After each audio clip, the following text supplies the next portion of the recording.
Hello friends and followers. Well, here's the bottom of my TR4 almost perfect eBay find. I wonder if this thing is the work of WB4HFN back when he was doing well. I don't know. At any rate, here's the bottom of it. It's never had any paper capacitors replaced, so. And I almost hate doing anything under this thing just because it looks so perfect. But I will replace these with some Chinese communist capacitors. This takes me back because I've probably fixed 4 of these and replaced all these capacitors. I've had trouble with some of these in the past just being all screwed up, but replace all these. The band switches are filthy black, so I'll want to clean those up. But these switches are self-cleaning in many ways. I mean, you can see the tracks on them when they rotate. So it's not like a Collins where you gotta take off those little cups and all that stuff. So yeah, what goes wrong in these? Well, there's like a little lightning arrestor bulb that can be opened. That should be checked. Yeah, this thing has a high serial number, as my friend Pete N6QW has noted. It's a high serial number. Yep. Clean the relay. They put that in some coating there. So yeah, go through here and check all the resistors in the finals area for, you know, good resistance. All the return resistors, all the ones that ground the cathode.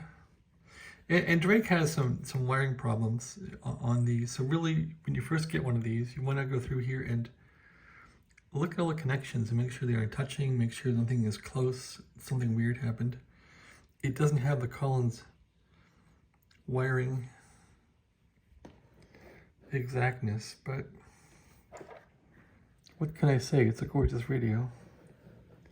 Yeah, you do want to go through these and just make sure everything's copacetic. But this brings back memories of fixing these a few years ago. So yeah, I'm hoping this one will turn out nice and work well. We'll see. The cool thing is it does have 3 finals. This thing ought to put some power out.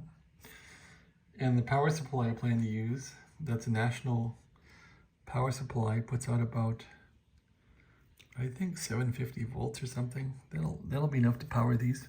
The Drake power supplies have a diode capacitor voltage doubler to get, I think, 800 volts or something, and that thing is fraught with problems. So having a power supply with a straight high voltage winding with no doubler ought to give this thing some more current. I think I got about 300 mils to throw in this thing, and that's what the Drake does too, so that ought to be good.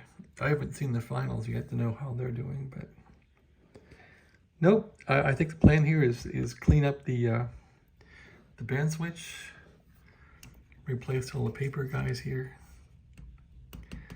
and then start tuning it up and see how it works. So yep, this one is a keeper, and I guess people that know me know I don't keep things long.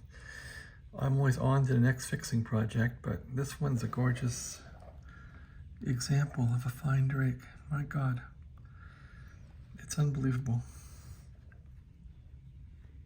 And it smells old in here too. It really has a good old smell, like just old electronics. The smell in this thing is fantastic. It just smells like old wiring. Back when you were a kid pulling TVs off the street and fixing TVs, that's what I was doing. And the smell in here is about the same as that. So, yeah, I'm looking forward to fixing this thing and showing you folks how it all works out. All right, back to my day job and quit screwing around with these radios. But, yep, this one is it. It really is a fantastic example of a TR4, which has not been harassed or hacked around with. Thanks for watching. Have a good day.